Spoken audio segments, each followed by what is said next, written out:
Hingi lang po ng inyong insight dun po sa nag-viral na na surot tsaka taga sa NAIA.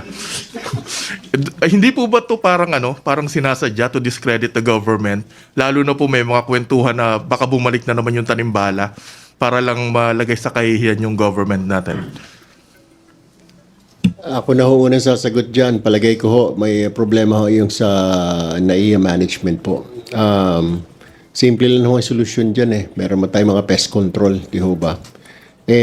Maano man ho yung palinisan niya na may mga upuan. Mukhang mapapansin ko, marami yung janitor doon pero wala hong pest control. Iba ho yung trabaho ng pest control sa janitor. Maano man ho yung silipin nila siguro sa hating gabi. Hindi naman 24/7 ho, 24 hours yung flight ho dyan sa Terminal 1, Terminal 2. Tumitigil din naman ho. Pwede ho sigurong silipin. Mukhang nagkamali ho sila. Mukhang nakalimutan nila na mayroon po tayong mga pest control. Tsaka luma na ho yung building na yan.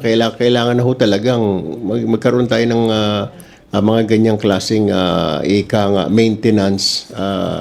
Nakakahiya ho kasi, lalo that yan ho international airport, may mga turista ho tayo dyan. Nakakahiya ho. Siguro, I would blame yung NAIA management po. Doon lang sa level na yun. Trabaho ho nila yun eh. Dapat ho nila. Pero I don't think siguro na to discredit the government. I don't think so na magtatanim ka ng daga doon sa taas. Maglalagay ka na ng isang damukal na surot sa ilalim ng upuan. Siguro talagang napabayaan lang ng NAIA management at ewan ko kung gusto lang magtipid. Siguro naman dapat naisip-isip nila na ganyang kaluma na building. May mga daga talaga dyan. May mga ipis talaga at may mga surot. Sana nag-hire na lang sila. And I think that's what they're doing now. Thank you. Probably I can get that question. I mean, your statement na posible po ba na maging destabilization to laban sa present government?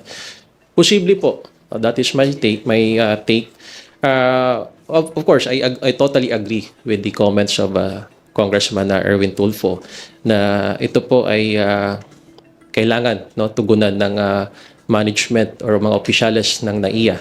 And probably they can issue a certification that the airports are now pest-free.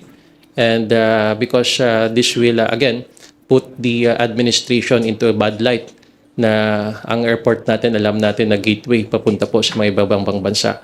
Anyway, napaka-unusual lang ho kasi, dahil una, surot, tapos ngayon, daga na naman, hindi na po natin dapat hintayin na dumating pa sa punto na yung tanimbala bumalik na naman.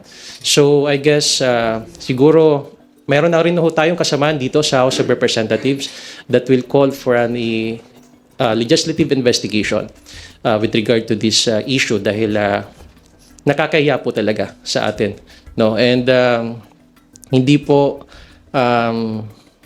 siguro dapat din malaman yung kung sino po yung mga contractor nito pong pest control. Kung kailangan po palitan, if they're not doing their jobs, then probably that would be the best and immediate solution na kailangan pong gawin ng administration ng NAIA.